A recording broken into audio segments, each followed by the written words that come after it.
In your career as a musician, have you known musicians who were junkies, drug addicts? Yeah, of course. Yeah. And what impact did that, let's say, life choice have on their music and creative expression? Well, it's more of a struggle, yeah, because the ones that I knew, let's say at the level of Bill Evans, that kind of level, musical channel, they had a lot to offer. They had a lot to offer, yet they had these problems, these issues. I think the burden on society is whether or not they can be forgiven for these burdens because of the wealth of their contribution.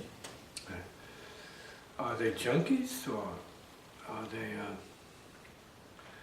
just servants of humanity that are not altogether, one piece? I like to say we're talking about servants of humanity, very high servants of culture, who are not all together. And so, should we suffer because they're not all together, or should we help them? I think that's a big question for the heart of mankind when it comes to gifted artists. But you have to know that they're gifted, if you can determine that, and then see that they are, I guess you might say, appropriately cared for, or medicated, or have what they need to do what they're here to do. And I think that burden is on humanity. That burden is on the intelligence of the human being. Right? It's somewhat a selfish question, but would they have produced more for the public, more for us, had they not been junkies? Maybe, maybe not. It's also like, what does it take to be a great artist? And that's tragic. Would they be the same without their tragicness? They need to be broken if they're going to be at their best relative to what is called genius. That means they have to be able to participate in two distinctly different worlds and have a problem of, harmonizing this element, say, of dual consciousness, in a sense. I mean the human consciousness and then the creative consciousness sometimes are not as some people think they ought to be. Yeah. And sometimes it doesn't make for the greatest and highest art. Yeah. If they are just all so perfect, let's say. Yeah. When you look at the masters of ancestry, of the ancients, right? So there's always a tragic quality involved in this. And yet there's a need for them to transcend. So, but it's up to the individual to find what their medicine is. Sometimes the music is not the medicine. Something else. They have to pay a price. Whatever the price is for your genius, you have to be willing to pay it, or you should risk losing it. Why have it? Yeah. It's not as simple if you're a genius. They say, well, you were born and then you're going to die. No, it's not that simple. A genius doesn't live in that kind of concrete world. Necessarily, I mean, not that I know anyway. Death is always on you, every second. You're feeling your heart so intensely, it can blow at any point. I mean, you don't have the same kind of confidence in the material world because you're not of it. Or you're part of the other dimension and you're borrowed. You're on borrowed time here. These are some of the more psychically important issues for people of a certain sensitivity, and that's what we're talking about. The hypersensitive musician who's functioning as public servant. Sometimes you have it all together, where you're normal, right? Relatively normal, and you can play and perform. But that doesn't necessarily give you access to the deeper unconscious, so you have limitations. You have an urge in you to move towards the deeper unconscious, and then you have to figure out how to do that. If you're not a spiritual person and a meditator, then you can't do it that way. You have to do it by whatever means necessary. See? For you to feel you're completing your mission. That's a tragedy. It's a tragedy. And what do we have geniuses come in there for? For us to add torture to torture. Right? Maybe that's what humans enjoy. And then judging them as animals, or judging them as criminals for having a gift of the divine. That's sad, that's tragic. Yeah. Well, you might be put in jail for being caught doing something or illegal, and no one cares about the most beautiful piece you may have brought into the world. No one cares about that. Doesn't count. In the mind of men, in the mind of law it may not count, but in the mind of spirit, it counts. It may count. It could count. And then who's the one who's really on trial? Is it the artist or is it the legal system? It's a good question. And was the legal system put on trial in the case of Jesus? No. Was Jesus really on trial for? What? What did he do? Preach to peeps? Heal peeps? Did he say he was close to God? Was that the big sin? What was that called? Blasphemy? He said he was like the Son of God. I mean, we're all children of the same reality, whatever it is, call it what you want. Same matrix. We should be imprisoned. We're already imprisoned. We should be made to go to another prison. Right? Somebody else's kind of madness. Oh, well, you said this. Well, you should die for saying that. I mean, when it's the truth. Yeah, we should die for when it's true. So there's tragedy everywhere. And there's a lot of great music that can be produced and played and performed and created as a result of this human tragedy that's happening. So can the artist make a distinction between tragedy in his own life or her life and just a general sense of feeling that in the world? That depends on the artist. I can't speak for the artist. I can speak for my art. I feel responsible for the world. I feel responsible for bringing in good music into the world and then bringing in super music into the world that nobody understands. Mysterious music into the world. Yeah. Which is the purpose of genius. To lay the unconscious there for people to figure out. Okay? Let them figure out the universe. Okay? Make it open to them. Okay? Through music we can do it and then be condemned as non-musicians, which is an honor, if you know what you're doing. Right? Because the whole idea of music is to transcend music. Okay? Music is a medium. When is it a medium for love? When is it a medium for its source, its silence? The divine mystery. When is it a medium for that? When you put a few chords and a bunch of notes together, it's the medium for that? I doubt it. What it is you can't put on paper. What it is you can't conceive of with your mind, exactly. You can't limit it. So we're not really accessing the purpose of genius if we are so quick to judge it for what it is, right? And what it isn't according to yourself, right? In terms of the mortal state, or the human state, or the more gravitational state. See, the ungifted state in a sense, or maybe just the unenlightened state. We can maybe call it something along those lines, the unenlightened state. The state of ignorance. We don't know the human soul yet. We don't know how to access it. We can't read it properly yet. We can hear the art, but we can't know the soul exactly. You hear a lot of fantastic, wonderful art, but it doesn't tell you the state of soul is. It tells you what the soul aspires towards. And the music then is its aspiration. It's not the truth of the truth, particularly. It's not the fullness of the fullness or the completeness of the completeness. The mastery of the mastery, and so on and so forth. It's not that. The genius of the genius of wisdom. Yeah. Whatever that could be. Good question. So where is the healing process in all this? How does Well, tragic music work? your art then is the healing process. If you're gifted with the ability to go beyond beauty and ugliness and the duality involved in art relative to what other people think, because they're beginners. They're beginners in the field of creation and spirit. They're beginners. They're beginners in, let's say, living outside of the school. They're beginners. taking their first step out of the, let's say, personal into the impersonal. They're beginners. Very beginning. Very beginning. Where they start to experience their real nature as spirits, which then I translate into space beings. We're not talking about the alien version, you know, the external physical version, the paranoid version of space beings. We're talking about us, we are space beings. And we travel the universe every night, and it's just convenient to not even think about it. Oh no, we're just humans, we're just, you know, our neighbors' neighbors. That's what we are, good neighbors, only.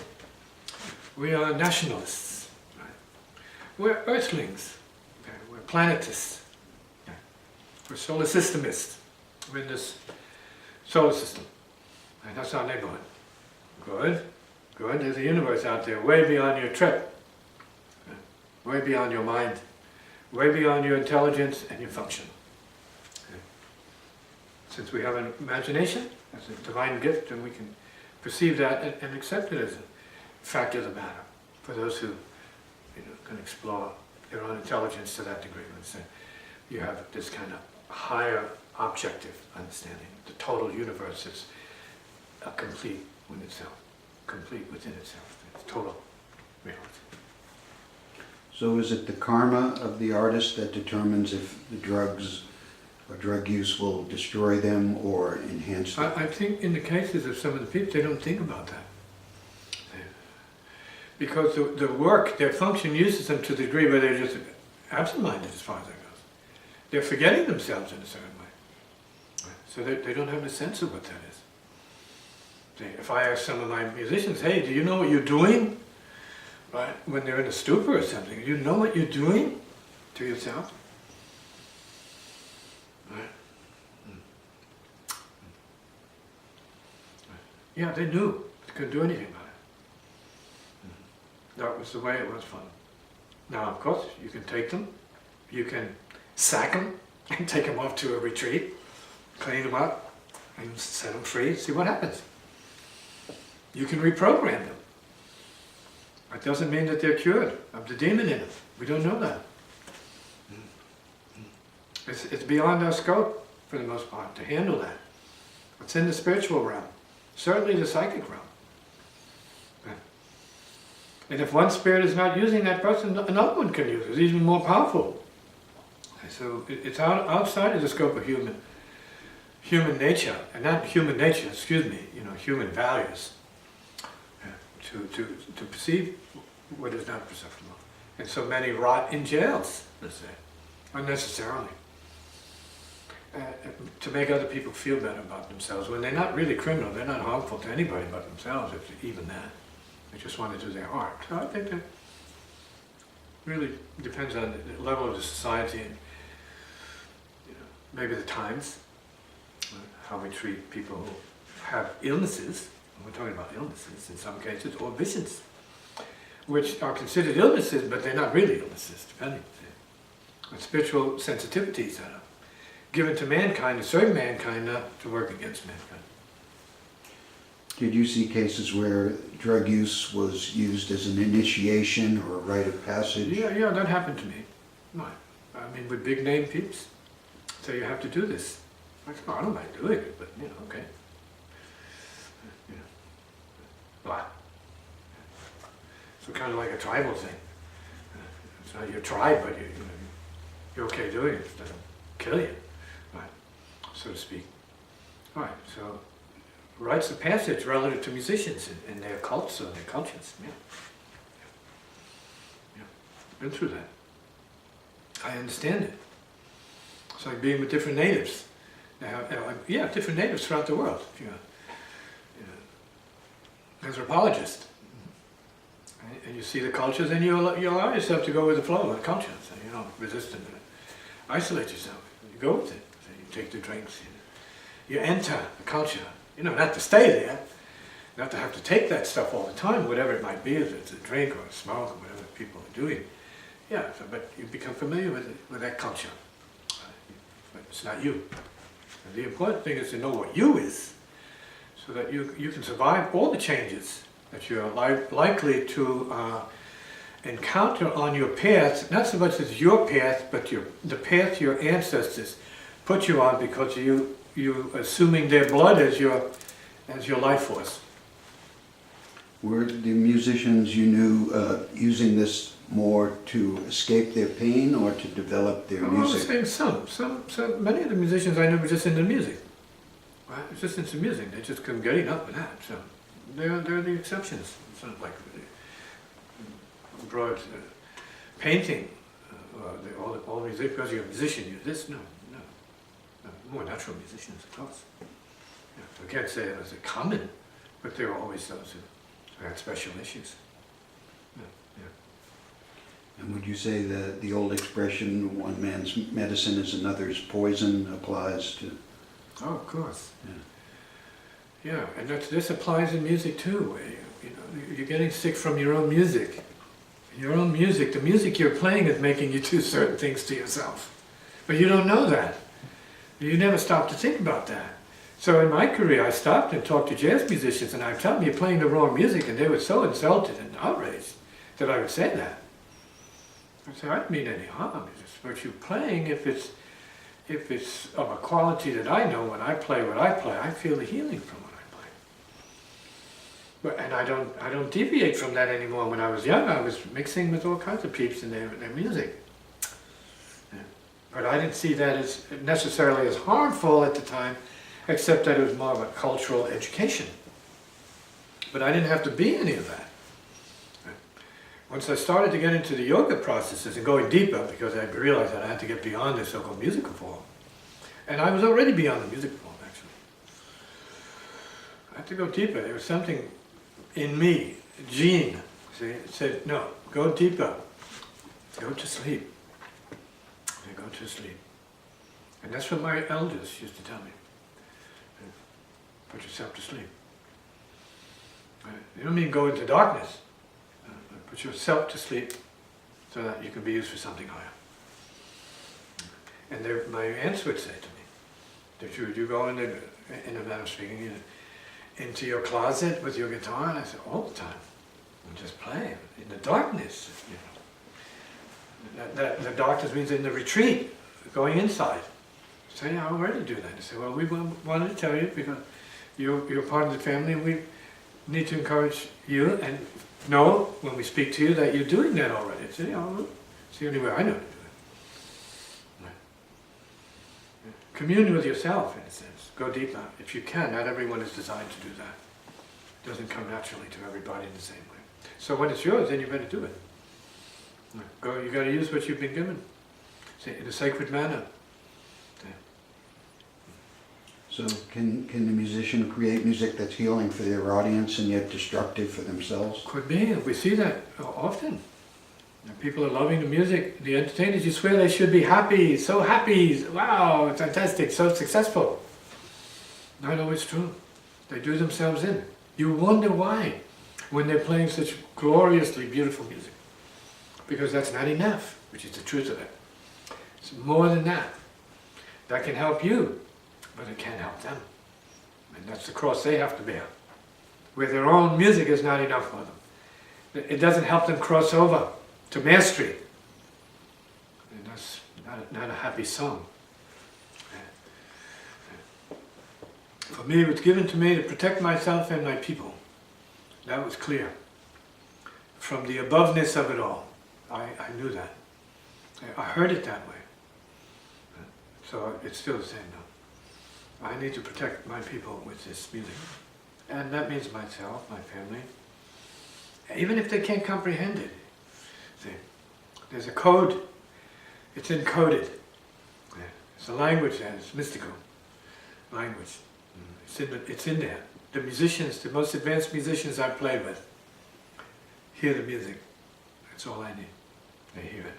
There's nothing to say about it. Rashid called it, in his times, virgin, and he called it immortal. So those are two words that I'm familiar with, but more the first one than the second one. I never thought anything I was doing was any kind of immortal, anything. But yeah, spiritual, yes. I'd say yeah, spiritual could be immortal too. Whatever that means, timeless. So the musician who's helping to heal his audience but not himself, would you consider this sacrificial in some sense? It's something that has to be done. I'm not sure there's happiness. I think there's happiness in the artist that knows that they can do. In other words, they know what they need to do for the audience. Whether or not they're managers or they're producers or directors or whatever, their agents force them to do certain things for the money, that's between them. It's business. And then it's all about the business. But then beyond the business, you have to deal with the business of your happiness and your release from this world. So it goes deeper than that. It goes deeper than that. I feel when I'm playing at any note, if I'm taken, I'm done. Happily done. No regrets, done. Everything from the heart, in my view. Take me out on a note, Lord, anytime you want. I'm yours for the taking, whatever that means. This life is yours, it's not mine. I'm happy to be a part of it and do what I have to do to help others have some recognition, some realization, and some healing in the moment. But this is a little bit of light for those who are in very, very real darkness. And those given the hearing to hear this music are deep beings. They're not from this time exactly.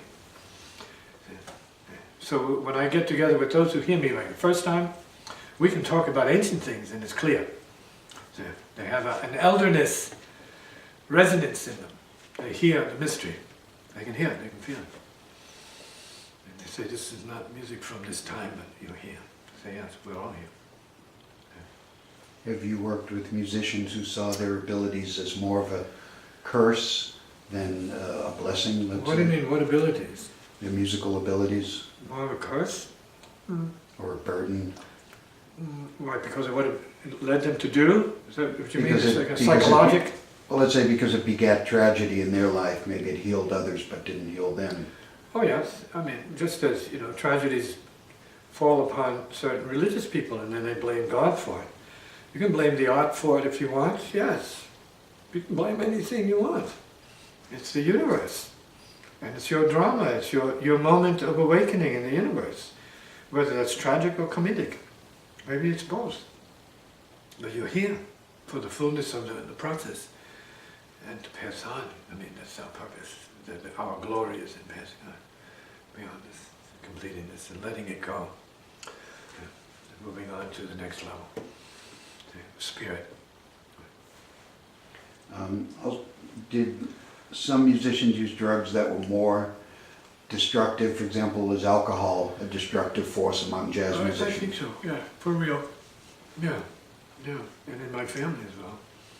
I mean, there are many people in my family that I can't say that about, but in terms of what my experience was, yeah, it was a weakness.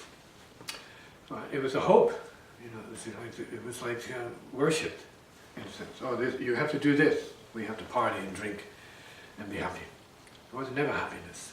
We drink, get silly, get daffy, become rowdy, and become ignorant, dark. At the same time, all of these things, because of the alcohol or something.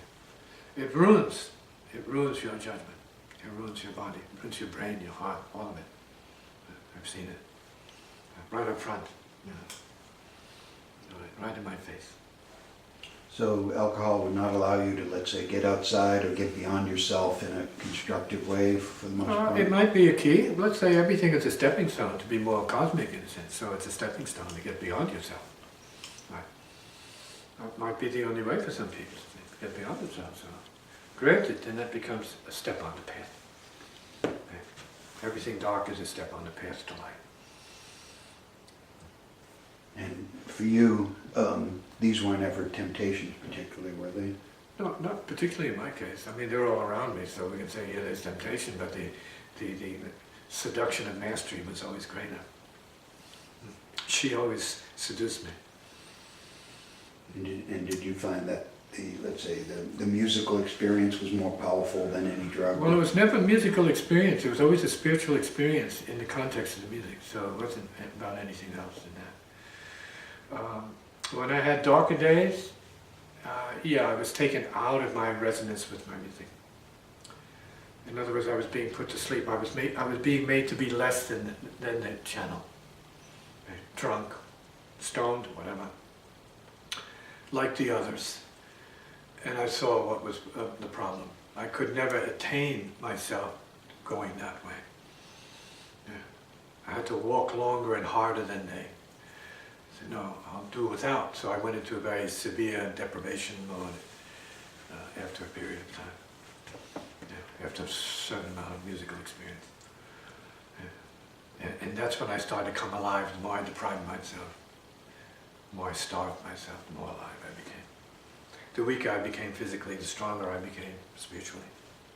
So fasting was very important to me. It's kind of a way out. It was very important.